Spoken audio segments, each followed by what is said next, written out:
ٹھیک کرنی ہوگی۔ نایاب اسے کچھ دن پہلے والی بات یاد کر کے بولتی ہے، عجیب شخص ہے، کبھی کہتا ہے میک اپ کرو، کبھی کہتا ہے نہیں کرو، کوئی دوگلا ہی بندہ ہے۔ نایاب اسے دل میں گالیوں سے نوازتی ہے۔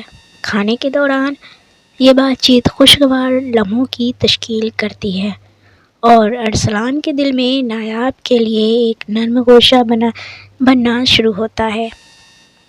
ماما، ایک بلیک کافی روم میں بھجوا دیجیے گا، وہ ماں سے کہہ کر چلا جاتا ہے۔ رات کا وقت تھا اور گلیاں خاموشی میں ڈوبی ہوئی تھیں۔ جیسے ہی نایاب اپنے کلاس ختم کر کے باہر نکلی، اس نے ہمیشہ کی طرح اپنے ڈرائیور کو اپنی گاڑی کے ساتھ کھڑا ہونے کی امید کی، لیکن آج منظر کچھ الگ تھا۔ وہاں نایاب کی گاڑی کے قریب ایک اور گاڑی کریٹا کھڑی تھی اور اس کے پاس ایک شخص کھڑا تھا جس نے اپنے چہرے کو رومال سے ڈھکا ہوا تھا۔ تو فرینڈس، یہ نایاب اور ارسلان کے پاسٹ کی کہانی میں آپ کو بتا رہی ہوں، شادی سے پہلے کی۔ ارسلان جو یہ سب بہت احتیاط سے کر رہا تھا، اس نے فوراً نایاب کے ڈرائیور کو واپسی کا اشارہ دے دیا تھا۔ ڈرائیور جسے ارسلان کے اس اشارے میں کوئی ہچکچاہٹ محسوس نہیں ہوئی، جب چپ چاپ واپس چلا گیا۔ وہ نایاب نے جیسے ہی اس شخص کو اپنی گاڑی کے قریب کھڑا دیکھا تو اس کے قدم ایک لمحے کے لیے رکے، لیکن اس نے جلدی سے خود کو سنبھالا اور آگے بڑھنے لگی۔ آپ کون ہیں اور میری گاڑی کہاں ہے؟ نایاب نے حیرانگی سے پوچھا۔ ارسلان نے اپنی آواز کو قدرے بدلتے ہوئے بولا، نایاب بی بی، آج آپ کے والد صاحب نے مجھے آپ کو لینے کے لیے بھیجا ہے۔ ان کا کہنا تھا کہ کچھ ضروری باتیں کرنی ہیں۔ نایاب نے تھوڑا سا پریشان ہو کر کہا، میرے والد؟ انہیں نے تو کبھی اس طرح سے بھیجنے کا نہیں کہا۔ ارسلان نے جھٹ سے جواب دیا، آج وہ کچھ پریشان تھے، شاید اس لیے، اور وہ چاہتے تھے کہ آپ ان کے پاس محفوظ پہنچے، اس لیے مجھے بھیجا ہے۔ نایاب کو کچھ عجیب سا محسوس ہونے لگا، مگر ارسلان کی باتوں نے اتنی خود اعتمادی اور سکون تھا کہ اس نے زیادہ سوال کیے بغیر بڑھ کر گاڑی میں بیٹھنے کا فیصلہ کیا۔ اس نے سوچا کہ اگر والد نے بھیجا ہے تو یقیناً کوئی خاص بات ہوگی۔ جیسے ہی وہ گاڑی میں بیٹھ گئی، ارسلان نے خاموشی سے گاڑی کا دروازہ بند کیا اور خود ڈرائیور سیٹ پر آ کر بیٹھ گیا۔ نایاب نے چپ چاپ سیٹ بیلٹ باندھ لی، مگر اس کا ذہن اب بھی اس اچانک تبدیلی کو قبول نہیں کر پا رہا تھا۔ ویسے آپ کو میرے والد نے کیوں بھیجا اور انہوں نے مجھے پہلے کیوں نہیں بتایا؟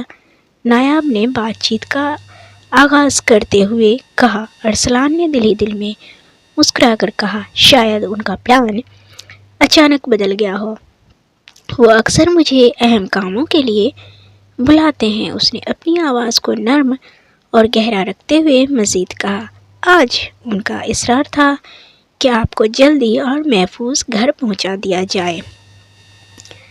نایاب نے قدرے تجسس بھری نظر سے اس شخص کو دیکھا جس نے اپنا چہرہ رومال سے ڈھکا ہوا تھا۔ وہ حیران تھی کہ آخر یہ کون ہے جس پر اس کے والد اتنا بھروسہ کرتے ہیں۔ ایک لمحے کو اس نے سوچا کہ کہیں یہ آدمی اس کے والد کا پرانا دوست تو نہیں، مگر اسے یاد آیا کہ اس نے کبھی ایسے کسی شخص کا ذکر نہیں سنا تھا۔ آپ کا نام کیا ہے؟ میرے والد نے کبھی آپ کے بارے میں ذکر نہیں کیا، نایاب نے نرمی سے پوچھا۔ ارسلان نے لمحے بھر کو سوچ کر جواب دیا، نام میں کیا رکھا ہے بی بی، میں تو بس آپ کے والد کا ایک نمکخوار ہوں، ان کی عزت ان کا مان ہے، میرے لیے سب کچھ ہے۔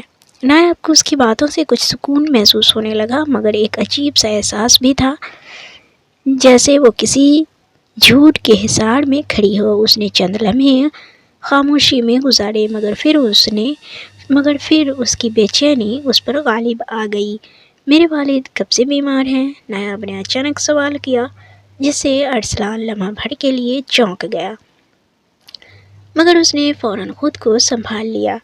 جی کچھ وقت سے ہیں، مگر آج خاص طور پر ان کی طبیعت بگڑ گئی ہے، انہوں نے اس لیے آپ کو فوراً بلایا، ارسلان نے بے جھجک جواب دیا۔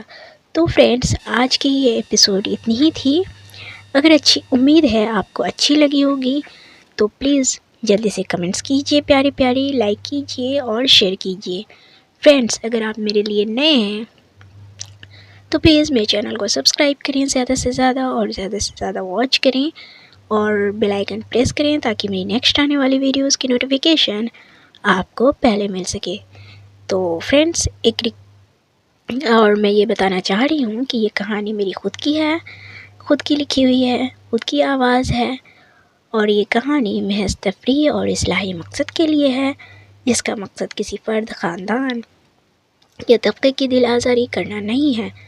کہانی کے کردار اور واقعات فرضی ہیں اور ان کا حقیقت سے میں کوئی تعلق نہیں ہے۔ اگر کسی قسم کی کسی کو مماثلت محسوس ہو تو اسے محض ایک اتفاق سمجھا جائے۔ اور فرینڈس چلتے چلتے میں یہ بتا دوں کہ پلیز جو بھی لوگ خود کی محنت کرتے ہیں ان کی محنت کی قدر کریں فرینڈس، اور مجھے بھی آگے بڑھائیں ان لوگوں کی طرح، اور فرینڈس تاکہ میں آپ لوگوں کے لیے پیاری پیاری بہترین سے بہترین کانٹینٹ لانے کی کوشش کروں۔ تو ملتے ہیں کل پھر نیکسٹ ایپیسوڈ کے ساتھ، اور تب تک کے لیے bye bye, take care and اللہ حافظ۔